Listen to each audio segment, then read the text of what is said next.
Bismillahirrahmanirrahim. Assalamualaikum warahmatullahi wabarakatuh. Alhamdulillah wa syukurillah wa la ilaha illallah wa la quwwata illa billah. Allahumma salli ala sayyidina Muhammad wa ala alihi wa sahbihi ajma'in. Bapak Ibu semuanya yang saya hormati, saya Direktur Politeknik Setiawan Ansar mengucapkan selamat memasuki bulan suci Ramadan 1445 Hijriah. Saya berdoa Bapak Ibu semuanya senantiasa diberi kekuatan, kesehatan, kesembuhan ya, dalam memasuki dan mengisi bulan suci Ramadan, sehingga Ramadan tahun ini jauh lebih baik dibanding dengan Ramadan sebelumnya. Pada kesempatan ini saya ingin sedikit berbagi pengalaman saya suatu ketika berdiskusi dengan beberapa kawan. Pada saat itu ada kawan yang mengungkapkan pendapat tentang penilaiannya pada salah seorang pejabat politik ya, yang sudah 2 periode menjabat, lalu mencoba untuk lanjut lagi pada jabatan politik yang lain. Pada saat itu ada teman yang menghadapi, harusnya yang bersangkutan itu memilih untuk istirahat, lebih banyak berdiam, lebih banyak menghabiskan waktunya di masjid, mengingat masa-masa kekuasaan yang dia lewati. Saat itu beberapa di antara kami berpendapat bahwa sepertinya itu pilihan yang baik. Tapi kemudian pada kesempatan yang lain kami menemukan sebenarnya ajaran agama Islam tidak menyuruh untuk berhenti, sebagaimana bisa kita lihat di Al-Insyirah ayat 7 Faisa para bangsa. Di sana jelas kita disuruh untuk bersungguh-sungguh ya, untuk melanjutkan satu urusan setelah satu urusan selesai. Jadi tentu saja mereka yang sudah selesai pada satu urusan, satu tanggung jawab, seharusnya menurut pendekatan agama dia bersandar pada ibadah-ibadah yang lain. Namun pada kesempatan ini saya ingin mengingatkan kepada kita semuanya satu pendekatan dalam agama yang dinamakan muhasabah. Siapa saja di antara kita harusnya senantiasa melakukan muhasabah. Khusus ini memasuki bulan suci Ramadan adalah penting bagi kita untuk melakukan muhasabah, mengevaluasi, mengoreksi perjalanan hidup, menilai apa yang telah kita lakukan. Dari situ kemudian kita memperbaiki apa yang harus kita perbaiki, kita tingkatkan apa yang harus kita tingkatkan.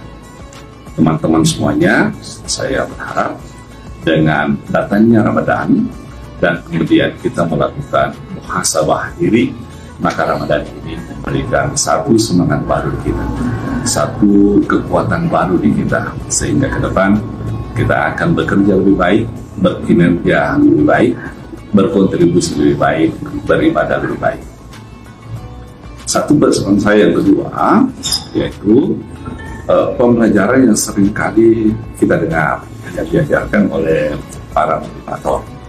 Ya, kisah tentang burung elang dan burung gagak yang mengganggu. Ya, ganggu yang diterima oleh burung elang itu dia tidak tangkapi. Dia terbang tinggi, semakin tinggi, sehingga burung kecil yang mengganggunya kemudian dia tidak terjatuh karena tidak mampu lagi terbang tinggi.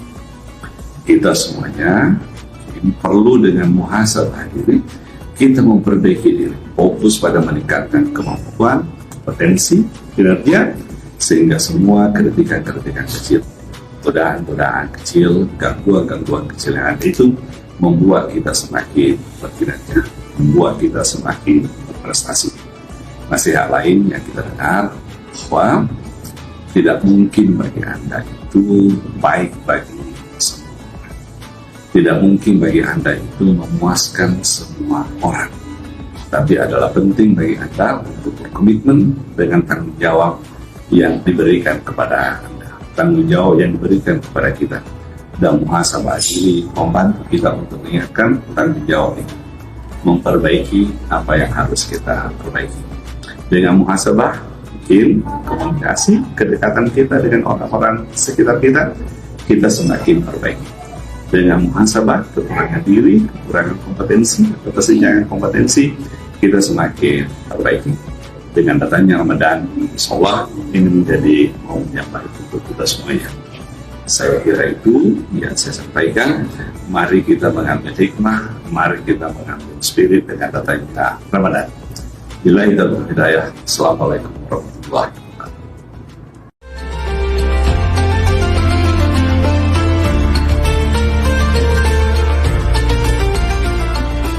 Bismillahirrahmanirrahim. Assalamualaikum warahmatullahi wabarakatuh. Ramadan yang kedua ini saya akan menyampaikan dengan judul kepekaan sosial. Ada kitab yang berasal dari Muqassabatul Qulub karya Imam Ghazali. Dia bercerita begini dalam kitab itu. Ada seorang ahli ibadah namanya Abu bin Hasim.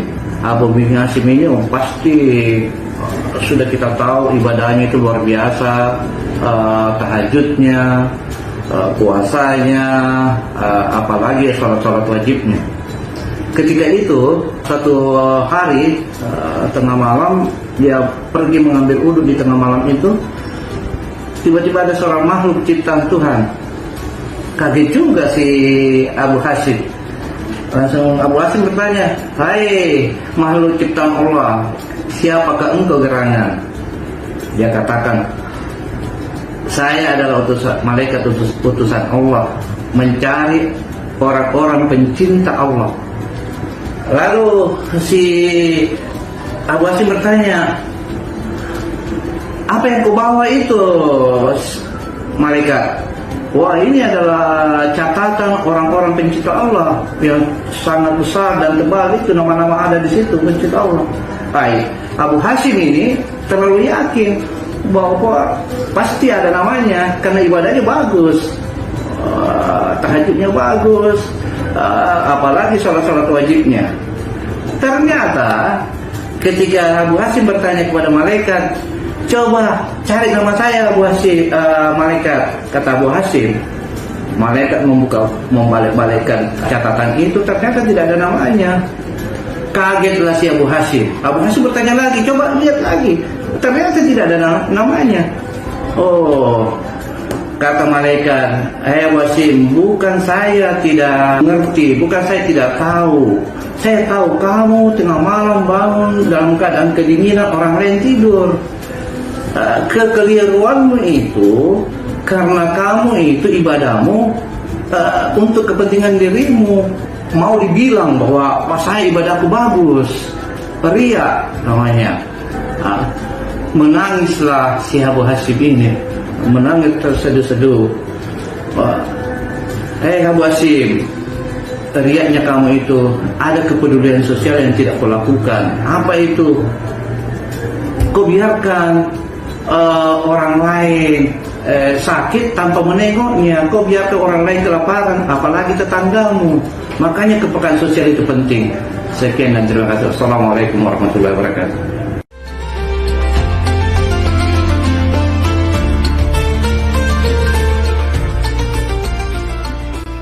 Assalamualaikum warahmatullahi wabarakatuh.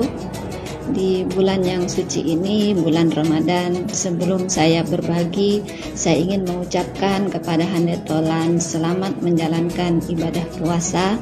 Semoga amal ibadah kita diterima di bulan yang suci ini.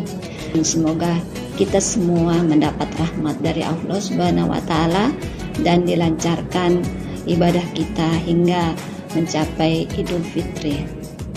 Sebenarnya apa yang ingin saya bagi adalah hal yang sangat lumrah yang sebagai umat muslim saya kira semua sudah menjalankannya, yaitu salah satu rukun Islam, yang kedua yaitu sholat. Ya, sholat ini adalah sangat penting. Ada salah satu hadis yang mengatakan bahwa sesungguhnya salat itu adalah kewajiban yang ditentukan waktunya atas orang-orang yang beriman. Ini surat An-Nisa ayat 103 ya. Jadi itu artinya apa? Bahwa tidak ada lagi excuse bagi kita semua ya, karena itu kewajiban maka kita harus menjalankannya. Jadi sebenarnya kalau kita betul-betul menjalankan sholat, baik itu sholat wajib maupun sholat sunat, saya kira tidak ada tempat untuk kita bisa kena mental health gitu. Karena apa? Karena yaitu tadi kita bisa, kalau misalnya ya namanya juga dalam hal kita berinteraksi dengan orang lain, di mana tentu kita tidak bisa mengatur perilaku dari orang lain apakah itu menyenangkan bagi kita atau tidak. Nah, dengan kita memperbanyak sholat, di situ kita memperbanyak doa kepada Allah Subhanahu wa taala, maka tentu itu akan menjadi sangat bermanfaat bagi kita untuk kita bisa menenangkan diri, bertawadu kepada Allah Subhanahu wa taala. Kemudian kita juga mendekatkan diri, dan kalau toh misalnya kita ada masalah, kita bisa memohon kepada Allah untuk dicarikan jalan keluarnya ya. Saya kira itu yang bisa saya sampaikan. Semoga sharing ini sebenarnya sharing dan renungan bagi saya sendiri, karena saya pun masih belajar begitu ya, banyak kekurangan, terutama memperbaiki bagaimana saya menjalankan sholat ini di bulan suci Ramadan ini, di mana kita ketahui setan itu di kerangkeng gitu ya. Nah, kita tingkatkan, kita melaksanakan ibadah sholat ini dengan sebenar-benarnya. Semoga sharing ini bisa bermanfaat bagi kita semua. Saya kira demikian yang bisa saya sampaikan. Assalamualaikum warahmatullahi wabarakatuh.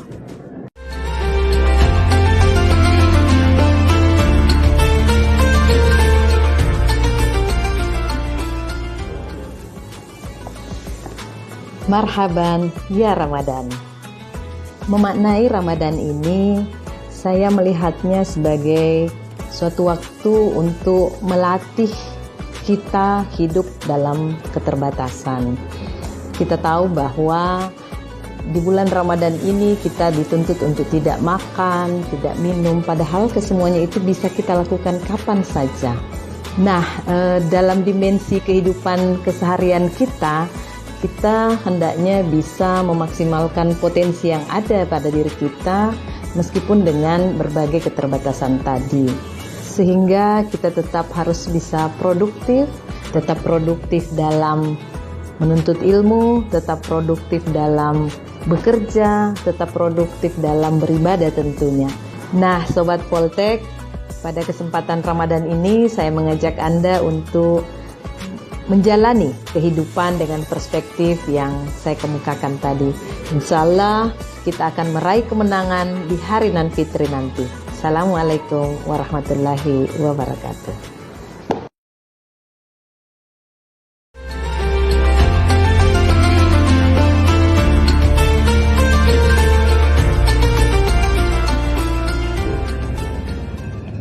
Assalamualaikum warahmatullahi wabarakatuh. Pada kesempatan kali ini di bulan suci Ramadan, saya ingin sharing pesan dari Ustaz Adi Hidayat, di mana beliau menyampaikan bahwa ada 4 keutamaan istighfar dilakukan menjelang subuh. Pertama adalah ditambahkan kesabaran, as-sabirin, dan cenderung hati kita menjadi lapang, mudah mengatur berbagai persoalan, karena memang Allah Subhanahu wa taala menambah kesabaran. Yang kedua adalah merubah dan menjadikan pribadi lebih jujur, as-sadiqina. Dan yang ketiga, menambah kehusuan dalam semua proses beribadah, wal qanitina. Jadi ada pesan ulama mengatakan bahwa sebelum kita melaksanakan sholat, sebaiknya kita istighfar, sehingga kita bisa lebih khusyuk dalam menjalankan ibadah sholat. Dan yang keempat adalah wal munfiltina, di mana bertambah harta. Dalam hal ini bisnis menjadi lancar, pekerjaan menjadi lancar, dan harta bertambah, tapi berberkah. Demikianlah sharing saya. Semoga bermanfaat. Wabillahi taufiq wal hidayah. Wassalamualaikum warahmatullahi wabarakatuh.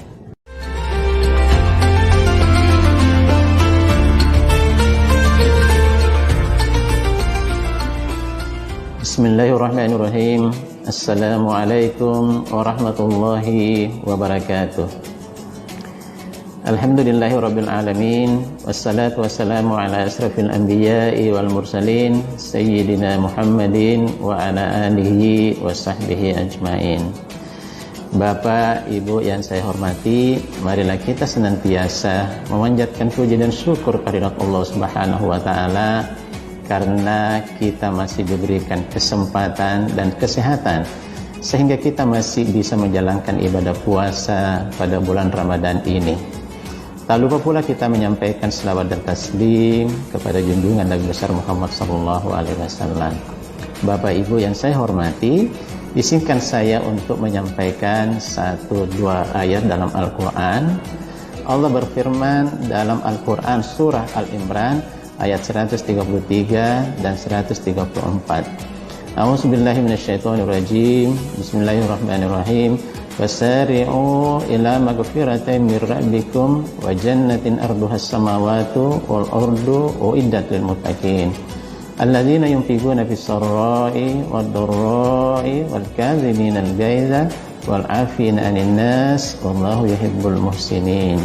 Yang artinya, dan bersegeralah kamu kepada ampunan Tuhanmu dan surga yang luasnya seluas bumi dan langit yang disediakan kepada orang-orang yang bertakwa, yaitu orang-orang yang menafkahkan hartanya atau berimpak baik dalam keadaan lapang maupun dalam keadaan sempit, orang-orang yang menahan marahnya dan orang-orang yang memaafkan orang lain. Sesungguhnya Allah mencintai orang-orang yang berbuat baik. Ada 3 hal yang Allah sampaikan dalam ayat ini untuk kita mendapatkan derajat muttaqin. Yang pertama adalah kita bisa menafkahkan harta, kita bisa berimpak meskipun kita dalam keadaan sempit. Apatah lagi kalau kita memang mendapatkan harta atau kita mendapatkan kekayaan yang lebih. Yang kedua adalah bagaimana kita bisa menahan marah. Karena sesungguhnya Nabi bersabda bahwa orang yang jago itu bukan karena mereka jago bergulat, tetapi orang yang bisa menahan marahnya. Dan yang ketiga adalah orang-orang yang bisa memaafkan orang lain. Karena dalam interaksi sosial kita tidak selalu berjalan dengan baik. Kadang-kala ada kemarahan, ada kebencian, ada kedengkian. Sehingga kita harus bisa memaafkan orang yang berbuat kurang baik, kurang elok kepada kita. Jadi kita berusaha untuk memaafkan. Dan sebagaimana yang kita ketahui bahwa ada di zaman Rasulullah seorang dijamin masuk surga. Karena apa? Karena dia sebelum tidur itu dia memaafkan semua orang. Saya kira demikian. Wabillahi taufiq wal hidayah. Wassalamualaikum warahmatullahi wabarakatuh.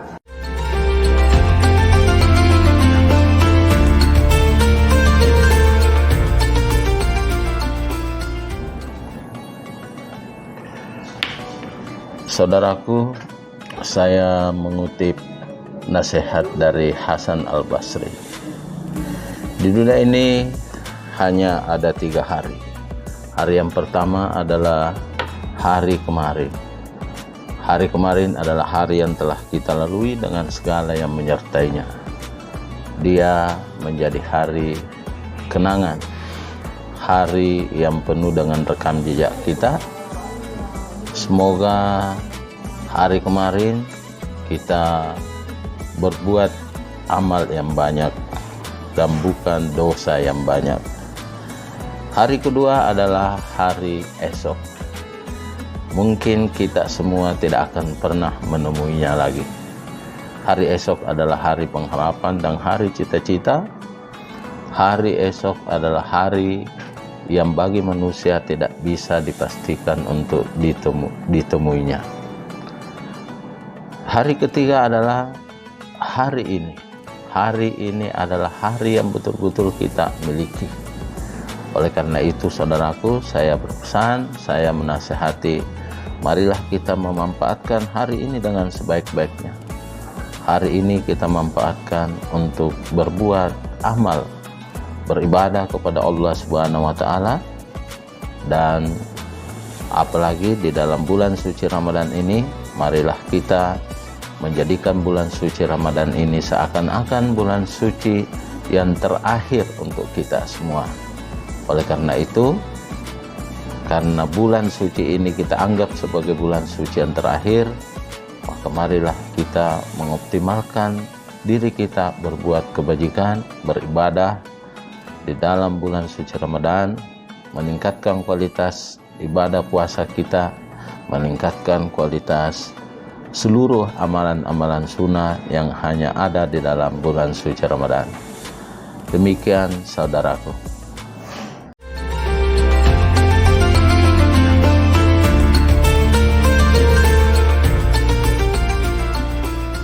Bismillahirrahmanirrahim. Assalamualaikum warahmatullahi wabarakatuh. Puji dan syukur kita panjatkan kepada Allah Subhanahu wa taala atas rahmat dan rezekinya sehingga kita masih diberi kesehatan untuk dapat bersama-sama dalam kesempatan yang berbahagia ini.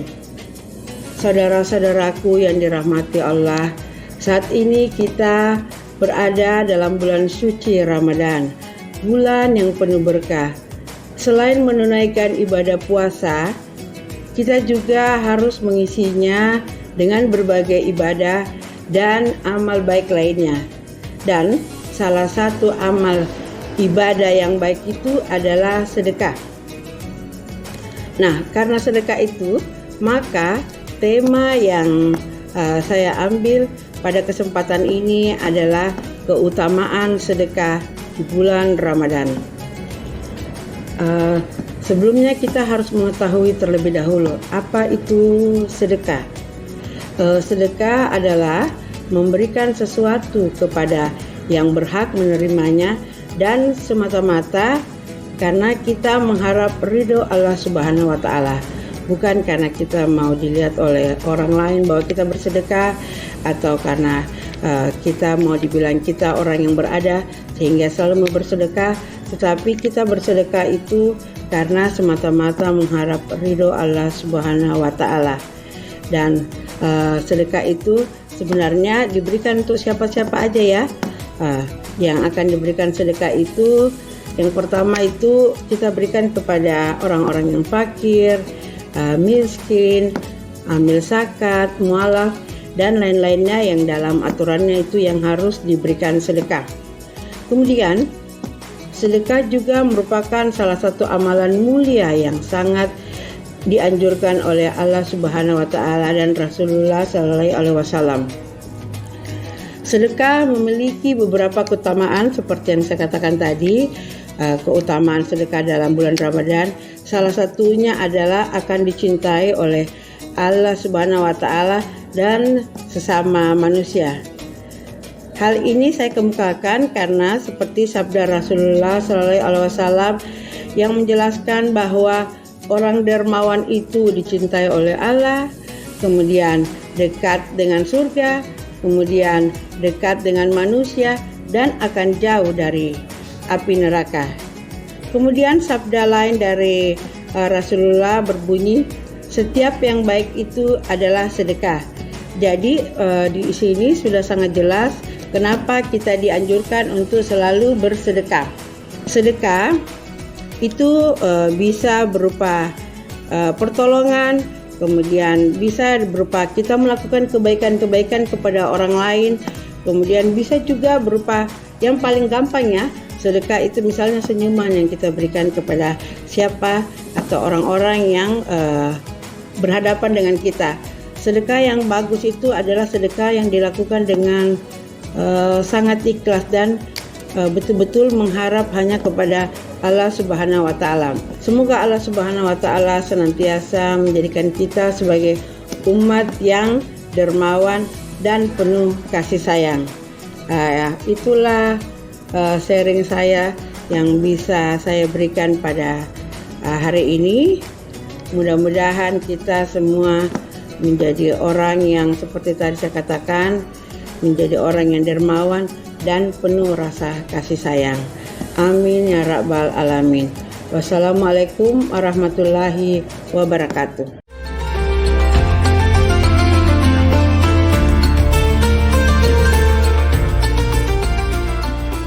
Bismillahirrahmanirrahim. Assalamualaikum warahmatullahi wabarakatuh. Kepada rekan-rekan Sivitas Akademik Politeknik STI Jalan Makassar. Hari ini saya berkesempatan menyampaikan berbagi ilmu terkait dengan ilmu agama khususnya di bulan Ramadan ini. Hal yang ingin saya sampaikan pada kesempatan ini adalah terkait dengan rahasia angka 4 ya. Yang pertama terkait dengan ilmu Allah. Ternyata setelah saya mempelajari ilmu agama ini, khususnya agama Islam, itu ilmu Allah itu ada 4 ya. Ini 4 yang pertama. Yang pertama adalah syariat, yang kedua adalah tarikat, yang ketiga adalah hakikat, dan yang keempat adalah makrifat. Makrifat inilah ada ilmu Allah yang paling tinggi. Itulah makanya senantiasa disampaikan oleh Ustaz bahwa ilmu Allah ini sangat luas, sangat banyak ya. Tak satu pun makhluk yang bisa menjangkau semua ilmu itu. Oleh karena itu saya berpesan kepada kawan-kawan, jangan berhenti di syariat ya. Kita harus naik ke tingkat yang lebih tinggi, yaitu tarikat, hakikat, dan makrifat. Yang kedua, rahasia angka 4 yang kedua adalah sifat Allah. Allah ini mempunyai sifat 4 yang dirangkum dari sifat 20 itu. Ini adalah salah satu pintu masuk dalam memahami sifat-sifat Allah. Yang pertama adalah sifat nafsiyah. Yang kedua adalah salbiyah. Yang ketiga adalah sifat ma'ani, yang keempat adalah sifat maknawiyah. Inti dari keempat sifat ini, salah satu pintu masuknya yang paling utama menurut tema saya adalah sifat ma'ani. Ya, sifat ma'ani ini yang 7 ini. Dulu saya sudah pernah sampaikan di sesi Ramadan sebelumnya. Rahasia angka 4 yang ketiga adalah hakikat sholat. Ternyata hakikat sholat ini juga mempunyai 4. Ya, angka 4. Yang pertama adalah ihram. Ihram itu disimbolkan ketika kita berdiri. Kemudian yang kedua adalah munajah. Ini disimbolkan ketika kita sedang ruku, mi'raj ketika kita sedang sujud, dan tubadil ketika kita sedang duduk. Tubadil ini sudah memposisikan diri kita pada terganti. Ya, jadi memang kalau kita lihat sholat itu sebenarnya, yang sholat itu sebenarnya bukan fisik kita. Itulah makanya sholat ini diterima langsung oleh Nabi Muhammad SAW di sisi Tuhannya. Jadi ini memang pekerjaan dari ruh. Jadi tubuh kasar kita ini yaitu sebenarnya hanya ikut ya di dalam melaksanakan sholat ini. Yang terakhir, unsur manusia juga ini ada 4 ya. Yang pertama tanah, yang kedua air, yang ketiga api, dan yang keempat adalah nur. Manusia itu harusnya duduk di nur. Jadi jangan beranggapan atau jangan hanya berhenti di ilmu bahwa saya ini dari tanah, tetapi harus meningkat ke pemahaman bahwa saya ini adalah nur. Dan ketika Anda sudah duduk di nur, insya Allah disitulah rahmat ridha Allah akan senantiasa muncul ada di dalam diri setiap insan yang ada. Demikian yang dapat saya sampaikan. Terima kasih. Assalamualaikum warahmatullahi wabarakatuh. Selamat menjalankan ibadah puasa.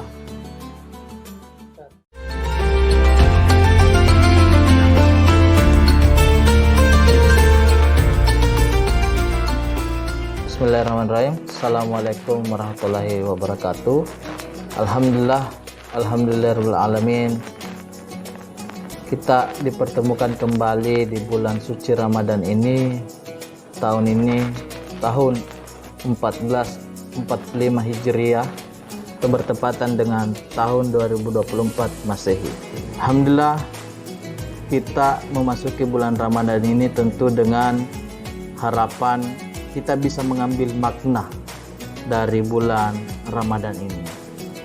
Salah satu makna yang bisa kita ambil adalah bagaimana kita membangun kembali hubungan kita kepada Allah, hablum minallah dan hablum minan nas, hubungan dengan sesama kita manusia. Di bulan Ramadan ini ya merupakan momen kita sebagai muslim tidak ingin melewatkannya begitu saja, tidak mau meninggalkan Ramadan ini tanpa bekas, sehingga di bulan Ramadan ini sekiranya kita bisa meningkatkan kualitas hubungan kita dengan Allah Subhanahu wa Ta'ala selaku pencipta kita. Banyak hal yang bisa kita lakukan untuk bagaimana memperbaiki hubungan kita dengan Allah. Pertama tentu kita taubat setelah 11 bulan lamanya kita melakukan kesalahan-kesalahan, kita mungkin bermaksiat kepada Allah, dan inilah momen untuk kita bertobat supaya hubungan kita bisa kembali baik dengan Allah. Begitu juga dengan hubungan kita sesama manusia. Mungkin selama ini kita punya salah, punya hilaf. Nah, melalui momen di bulan Ramadan inilah saatnya kita kembali menyambung uhuwah, silaturahmi, supaya hubungan kita dengan sesama manusia itu bisa bagus kembali. Selain itu, di momen bulan Ramadan ini sebenarnya inilah momen untuk kita saling bermaaf-maafan. Dengan saling bermaaf-maafan, maka uhuwah kita, rasa persaudaraan kita antar sesama manusia, rekan kerja, rekan kantor, ya, bisa menjadi lebih baik. Nah, selain itu, di momen bulan Ramadan juga ini, intinya kita bisa merajut kembali tali persaudaraan dengan berbagai macam relasi, ya, dengan kawan lama melalui kegiatan-kegiatan buka bersama. Nah, inilah bagaimana upaya kita untuk hablum minan nas. Nah, kedua hal ini, hablum minallah dan hablum minan nas, memang kita jadikan sebagai salah satu poin utama untuk bagaimana kita mengarungi bulan Ramadan ini. Dan tentunya bulan Ramadan ini tempat kita untuk memanen amal melalui hablum minallah dan hablum minan nas itu. Hablum minallah, ya, kita di sela-sela bekerja bisa kita selingi dengan mengaji, ya, mendengarkan ceramah, ya, dan kegiatan-kegiatan positif lainnya. Selain itu, untuk hablum minan nas di bulan Ramadan juga ini, ya, kita perbanyak sedekah, ya, ataupun infak kepada saudara-saudara kita yang membutuhkan. Dan tentu saja inilah momen kita saling memberi maaf dan memaafkan. Ini sekali lagi supaya hubungan kita antar sesama manusia bisa semakin baik dan berkualitas. Nah, mungkin itu saja pesan Ramadan yang bisa kami bawakan. Tentu kalau dia sifatnya kebenaran itu datangnya dari Allah Subhanahu wa Ta'ala. Kalau salah itu datangnya dari saya pribadi. Walillahi taufiq wal hidayah. Wassalamualaikum warahmatullahi wabarakatuh.